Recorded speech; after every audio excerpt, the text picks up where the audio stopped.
ខ្ញុំលយលយលយខ្ញុំលយហើយសង្ហាខ្ញុំលយលយលយខ្ញុំលយហើយសង្ហា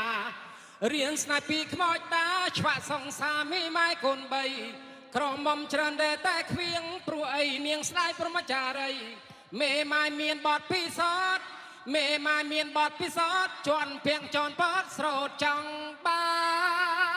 នប្តីយោ